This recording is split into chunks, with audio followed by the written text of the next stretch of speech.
My friends, प्रिय मित्रों, पिछले समय हम लोगों ने कर्व ट्रेसिंग का लेक्चर नंबर 1 और लेक्चर नंबर 2 हम दे चुके हैं। आज मैं कर्व ट्रेसिंग का लेक्चर नंबर 3 अर्थात पार्ट नंबर 3 दूँगा।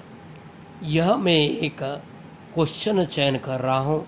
इस क्वेश्चन को अपन पूरा कार्य ट्रेस करेंगे। एक क्वेश्चन लेकर, वक्र का समीकरण लेकर, कर्व का समीकरण लेकर हम पूर्ण रूप से ट्रेस करेंगे। फुल क्वेश्चन है। यह बीएससी के विद्यार्थियों के लिए, संपूर्ण ऑल इंडिया के विद्यार्थियों के लिए, बीएससी मैथ्स के स्टूडेंटों के लिए यह अत्यंत अनिवार्य प्रश्न है। इसे आप लोग पूर्ण वीडियो देखेंगे तो ही आपको कठिन प्रश्न भी समझ में आ जाएगा, हार्ड क्वेश्चन भी समझ में आ जाएगा। इसलिए आपको पूर्ण वीडियो देखना बहुत ज़रूरी है। प्रत्येक विद्यार्थी से निवेदन है कि हम पूर्ण वीडियो न देखें, पूर्ण वीडियो देखें। अब मैं कार्य को शुरू करना चाहता हूँ। एक प्रश्न में ले रहा हूँ, ध्यान दीजिएगा। मैं एक प्रश्न ले रहा हूँ। प्रश्न क्या है देखिए, लेक्चर नंबर 3 पार्ट नंबर 3 है। हमारा ट्रेसिंग कर्व है, बीएससी मैथ्स है। क्वेश्चन है, find the curves tracing of the following curve. अर्थात निम्नलिखित वक्र के लिए वक्र का अनुरेखण करना है। तो क्वेश्चन है आपका, इक्वेशन है कर्व की 17x² minus 12xy plus 8y² plus 46x minus 28y plus 17 = 0। Solution प्रारंभ। Let the centre of curve 1 is x bar y bar. माना वक्र क्रमांक 1 के लिए हमारा जो केंद्र है वह x बार y बार है। The equation of centre are, तो वक्रों का समीकरण अर्थात केंद्र का समीकरण इस प्रकार से दो समीकरण होंगे। फर्स्ट समीकरण ax बार प्लस hy बार प्लस z = 0। सेकेंड है hx bar plus by bar plus f = 0। What is A? x² का कोफिशिएंट a 17 है। What is b? y² का कोफिशिएंट b है। xy कोफिशिएंट का हाफ अर्थात -6 h की वैल्यू है। h की वैल्यू -6 और x का कोफिशिएंट 46 है, इसका हाफ करना है तो 23 हुआ। तो आपका g है वह 23 है। What is g? g is 23। और y का कोफिशिएंट आपका जो है -28 है, तो इसका भी हाफ करना है तो माइनस का 14 हुआ। ये f कहलाएगा।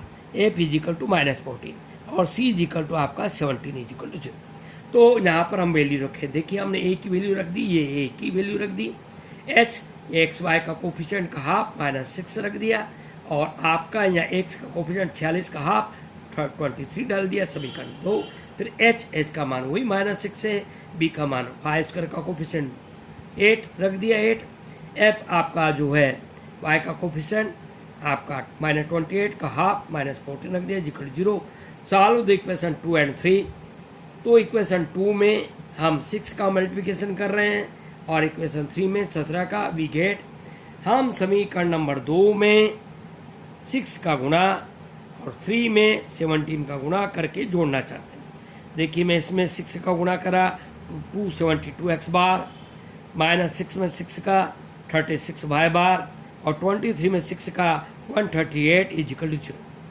अब इसमें कर रहे हैं 17 का, -6 में 17 का गुणा -272x बार, 8 में आपने गुणा करा 17 का 136y बार और -14 में आपने 17 का गुणा करा तो -238 = 0। एडिंग तो एक्स से एक्स बार कट गया, आपका 136 में 36 गया 100 बार, और 238 में से 138 गया 100, तो वाई बार बराबर 1। अब वाई बार का मान या 2 या 3 में रख दें तो हमें एक्स बार बराबर -1 आया। तो हमें यह इस प्रकार से प्राप्त हुआ। आइए अब हम नेक्स्ट, तो हमें सेंटर क्या प्राप्त हुआ हम लोग देख रहे हैं।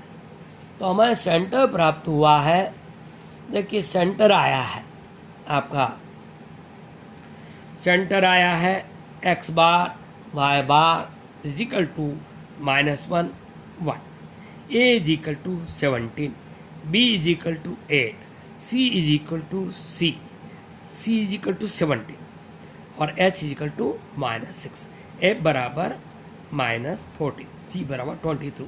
ये समीकरण नंबर 1 से आपका एक्स स्क्वायर का कोफिशिएंट ए कहलाता है, वाई स्क्वायर का कोफिशिएंट बी कहलाता है, और जो कांस्टेंट राशि है वो सी कहलाती है। एक्स वाई का कोफिशिएंट का आधा हाफ मतलब -6, और एक्स के कोफिशिएंट का हाफ आपका वाई के कोफिशिएंट का हाफ -14, और जी का कोफिशिएंट का हाफ 23 आपको पिछले समय अभी थोड़ी देर पहले बताया था। Find the value of C dash. C dash is equal to formula है G x bar plus F y bar plus C equal to. ये फार्मूला मैं आपको पहले भी आपको लेक्चर नंबर 1 में बता चुका। तो C dash is equal to G का मान रखा 23 एक्स बार, एफ का मान -20 माइनस का 14 वाई बार, और सी का मान हमें रखना है 17। देखिए यह एक्स बार का मान -1, वाई बार का मान प्लस और सी का मान 17। C dash is equal to -23 -14 plus 17, तो सी डैश इजिकल टू -20 प्राप्त हो गया। अब फाइंड द वैल्यू आपका हम प्राप्त कर रहे हैं। ए डैश इजिकल टू ब्रैकेट में -a/c डैश, ए का मान 17 है, सी डैश का मान आपका -20 है, तो ये 17/20 ऋण प्लस हो गया, minus plus. B dash is equal to -b/c dash, B का मान 8 है, बी की वैल्यू 8 है, और आपका सी डैश का मान -20 है, तो यहाँ पर हमारा 8/20 आया। इसी प्रकार ए डैश का मान आपका माइनस का h/c डैश, ए डैश का मान -6 है, सी डैश का मान -20 माइनस प्लस हो गए 6/20, और ये माइनस का चिन्ह बाहर है।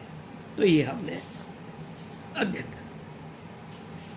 अब हम अगला कार्य स्टैंडर्ड इक्वेशन प्राप्त करना चाहते हैं। स्टैंडर्ड इक्वेशन आपका हुआ है, जो हमने इक्वेशन नंबर 1 ली थी उसका मानक समीकरण क्या होता है, उसका स्टैंडर्ड इक्वेशन क्या होता है, मानक समीकरण क्या होता है। A dash x square plus 2h dash x Y plus B dash y square equal to what is A dash 17/20 x square 2 H dash का मान -6/20 x y H T, B dash 8/20 y square is equal to. We solve them, 20 का multiplication कर दिया है, 20 यहाँ से हट जाएगा, यहाँ से हट जाएगा, यहाँ से, तो 17 X square -12 X Y plus 8 Y square is equal to 20। ये स्टैंडर्ड इक्वेशन आप कर्व है, ये मानक समीकरण है कर्व का। अब इसके बाद हम फाइंड द वैल्यू जो आप आर का मान हम प्राप्त करना चाहते हैं। फाइंड द वैल्यू जो आप आर, तो फार्मूला है इसका ए डैश -1/r² ब्रैकेट में B dash -1/r² is equal to H dash square. A dash का मान 17/20 -1/r as it is, B dash 8/20 और -1/r² एज इट इज, और एच डैश का मान -6/20 इसका स्क्वायर करना है। सॉल्व देम, तो हमने सॉल्व कर लिया। ऐसे देखिए 25r⁴ -125r² और प्लस 100 इज इक्वल टू 0। अब इसमें 25 का मल्टीप्लिकेशन कर सकते हैं, मतलब भाग लगा सकते हैं। 25 का इसमें डिवाइडेशन कर दो, तो 25 का सब में मल्टीप्लिकेशन है इसलिए डिवाइडेशन कर देते हैं, तो r⁴ -5r² plus 4 is equal to 0, या r² is equal to 4 and 1। इसे हम हल भी कर सकते हैं। देखिए r² -4r² -r², तो यहाँ से आप r² कॉमन निकालेंगे, r² -4 बचेगा, यहाँ से -1 कॉमन निकालेंगे, r² -4 बचेगा इक्वल टू 0। तो r इक्वल टू क्या आया, r² इक्वल टू 4 और 1, तो ये 4 और 1 आया। तो ये कैपिटल आर स्क्वायर को हम कह सकते हैं कैपिटल आर स्क्वायर बराबर 4 आया और स्मॉल आर स्क्वायर बराबर 1 आया। तो आर बराबर आपका 2 हुआ और स्मॉल आर बराबर 1 हुआ, यह हमने देखा। आइए अब हम नेक्स्ट स्टडी कर रहे हैं। तो आपने क्या प्राप्त करा, देखिए हमने लिखा, आपने अभी आर के मान रखे, जो बड़ा आर आया है उसको मेजर बोलते हैं, जो स्मॉल आर आया है लघु बोलते हैं। तो सेमी एस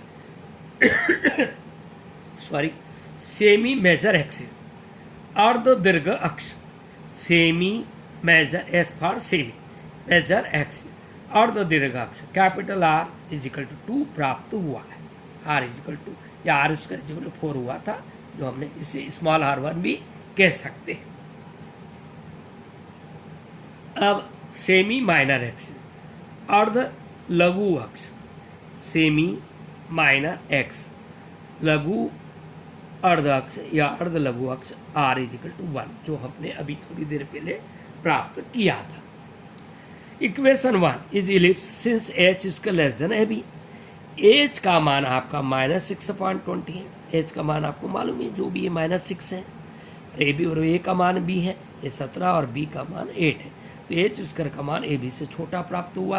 तो ये हमने आपका लेक्चर नंबर 1 में देखा था, यदि H square less than A B हो तो वो इलिप्स कहलाता है। तो यह इलिप्स मतलब दीर्घवृत्त का समीकरण होगा। तो ellipse intersected x axis, ellipse intersected x axis, तो यह मैं आपको यहाँ पर समीकरण के द्वारा कार्य को दिखा रहा हूँ। देखिए एक्स एक्सिस के लिए तो हम एक्स वाले बात लेंगे, ये वाला 17x स्क्वायर, फिर एक्स वाला प्योर ये वाला, और ये 17, ये देखिए 17x square plus 46x plus 17, ये लिया, देखिए आप ये लिया 17x square plus 46x plus 17। इसको सॉल्व करा सीधराचार्य के नियम से, या x इक्वल टू माइनस का b plus minus under B square minus 4 times A C upon 2a वाला फार्मूला लगा कर हल करना। x इक्वल टू माइनस का 0.4 और y x equal to other value minus का 2.26 अप्रोक्सीमेट मतलब लगभग। इसी प्रकार the equation of ellipse intersected y axis. अब इसे हम y वाला भाग देखेंगे। तो y वाला भाग देखिए, ये रहा, ये देख रहे हैं, एक y वाला भाग ये रहा, और 17 लेना ही है। तो ये लेना है 8y स्क्वायर माइनस 28y और प्लस 17, देखिए हमने वही लिया है, देखिए ये लिया हमने 8y square minus 28y plus 17 is equal to 0। तो y इजिकल 2.278 और y इजिकल टू 0.78, जैसे ऊपर हल करा नीचे अप्रोक्सीमेट वैल्यू y के 2 मान आ गए। तो इंटरसेक्टेड पॉइंट क्या है, इंटरसेक्टेड पॉइंट एक तो माइनस का 0.44 और y का मान 2.72, दूसरा ये, और इस प्रकार से ये प्राप्त हुआ। तो ये हमने इंटरसेक्टेड पॉइंट से प्राप्त कर लिया। अब हम अगले कार्य की ओर जा रहे हैं। अब देख रहे हैं हम लोग distance between latus rectum major axis centre. तो R square is equal to under root R square minus R square. R का मान क्या है आपको मालूम है, 2 है स्क्वायर, यहाँ भी आर का मान 2 रखा है, स्मॉल आर का मान 1 रखा है, तो ये 4 हो गया, ये भी 4 हो गया, ये 1 हो गया, तो 4/√3 ये आपका प्राप्त हो गया distance. Slope of major axis. अब slope tan theta is equal to m, हमेशा आप देख रहे हैं कि यहाँ पर 2 प्राप्त हो रहा है, ये हमें बड़े अच्छी तरीके से ध्यान। cos थीटा बराबर आप साइन बटे कॉस को, इसको ट्रिग्नोमेट्री के फार्मूले से आप चाहें तो मैं आपको छोटा सा चित्र द्वारा, जो आप छोटे से पाइथागोरस के प्रमेय से करते थे, 10 लंब आपका 2 है, आधार 1 है, कर्ण आपका आ गया √5, आपको पता है। तो cos theta is equal to 1/√5, sin theta is equal to 2/√5। Foci focus, तो फोकस नाभियाँ, फोकस और ये फोकी मतलब नाभियाँ, एक फोकस हो तो नाभि और 2 फोकस हो तो फोकी कहलाता। तो फोकी है S और S डैश, तो इसका फार्मूला होता है x बार प्लस माइनस ई R1 cos थीटा, या R1 को अपन कैपिटल R भी लिख सकते हैं, y बार R प्लस माइनस ई R1 को अपन कैपिटल R भी लिख सकते हैं।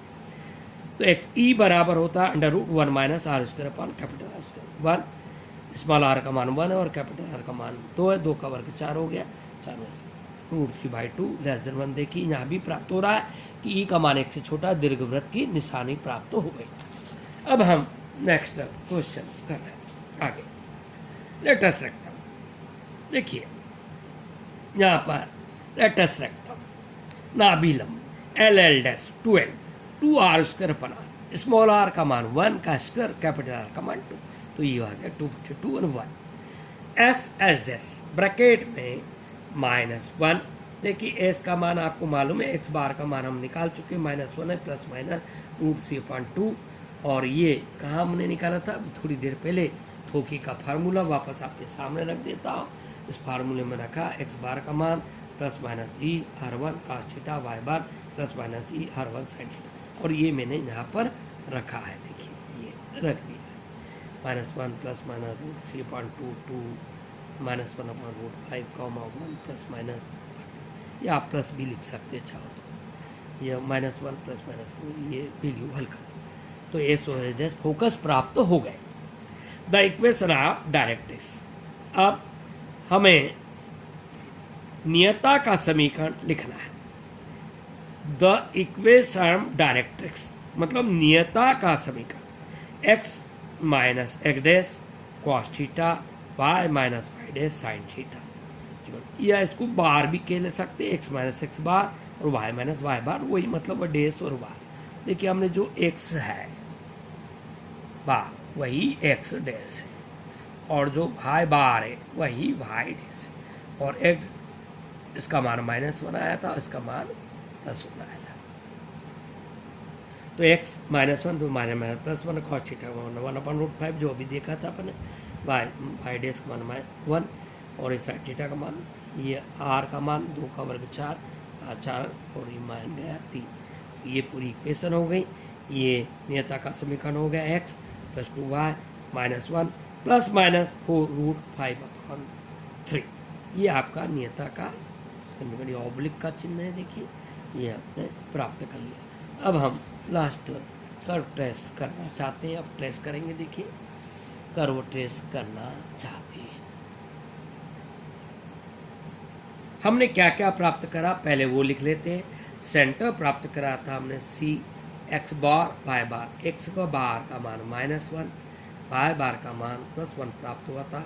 इलिप्स इंटरसेक्टेड पॉइंट्स प्राप्त हुए थे, x1 जिसको पॉइंट ए दिया है, माइनस का 0.44, ये आपको भी थोड़ी देर पहले बताया था, मैं आपको चाहो तो पुनः यहाँ पर अवलोकन करवा सकता हूँ। देखिए ये देखिए यहाँ पर आप देख रहे होंगे, ये माइनस का 0.44, 2.72, और ये माइनस का 2.26, 0.78, ये पॉइंट मैंने यहाँ पर लिखे हैं। देखिए x1 a माइनस का 0.44, x2 b = -2.26, y1 p = 0.78, y2 q = 2.78। अब हमने यहाँ पर देखिए ये हमने x डैश खींचा और यह y डैश, ये x डैश और ये y डैश, हमने x एक्सिस और y axis 2 dimension coordinate geometry का x डैश और y डैश बनाया। फिर हमने यहाँ पर कुछ पॉइंट कट कर लिए। ए पॉइंट पर आपने देखा ये पॉइंट -0.4, या ए हम पहले से बना दिया। बी आपका ये रहा, यहाँ बना दिया, ग्रीन लेटर से और बी देख रहे हैं, का मान 0.44 माइनस का, और बी का मान माइनस का 2.26। फिर हमने x एक्सिस y एक्सिस पर भी ये y1 y2 y एक्सिस पर लेना, y का मान 0.78 यहाँ पर है देखिए, और q का मान ये आप देख रहे हैं यहाँ पर है। और सेंटर आपको मालूम है, हमने यहाँ से यहाँ तक इस दिशा में जाते हैं पॉजिटिव, इस दिशा में जाते हैं, एक डैश के नेगेटिव -1 है, और यहाँ से हाइट +1 है, उसी की मान -1 है। अब सी सेंटर प्राप्त हो गया, तो सेंटर पर मैंने यहाँ पर ये मेजर एक्सिस बनाया, देखिए मैंने कलम रखी है, मेजर एक्सिस प्राप्त किया है। ये मेजर एक्सिस कौन सा, देखिए मैं चला के बताता हूँ, ये मेजर एक्सिस है, और ये माइनस एक्सिस। ये मेजर एक्सिस माइनस एक्सिस एक दूसरे पर परपेंडिकुलर होते हैं, मतलब समकोण बनाते हैं, राइट एंगल कोण बनाते हैं। यह है आपका माइनर एक्सिस, और ये है मेजर एक्सिस, और ये है इसको कटार बिंदु सी, सेंटर पॉइंट। अब यहाँ पर हमें कर्व खींचना है, तो किन किन बातों को ध्यान रखना है, ये बी, ए, सी और आपका क्यू, ये पॉइंट और ये, इन सबको मिलाते हुए हमने देखिए एक इलिप्स बनाया। ये आपका एलिप्स तैयार हो गया है। यह आप लोगों को पूर्ण रूप से वीडियो देखना चाहिए, तभी प्रश्न आपको समझ में आएगा। कर्व ट्रेसिंग हार्ड जरूर पड़ती है कि तो असंभव नहीं है, इसलिए बीएससी के विद्यार्थी, गणित के विद्यार्थियों से पुनः निवेदन करूंगा कि वीडियो पूर्ण देखें, और अगर आपको वीडियो अच्छा लगा हो तो अपने मित्रों सहित सब्सक्राइब कीजिए तथा अपने मित्रों को यह हार्ड चैप्टर की लिंक भी भेजिए। धन्यवाद।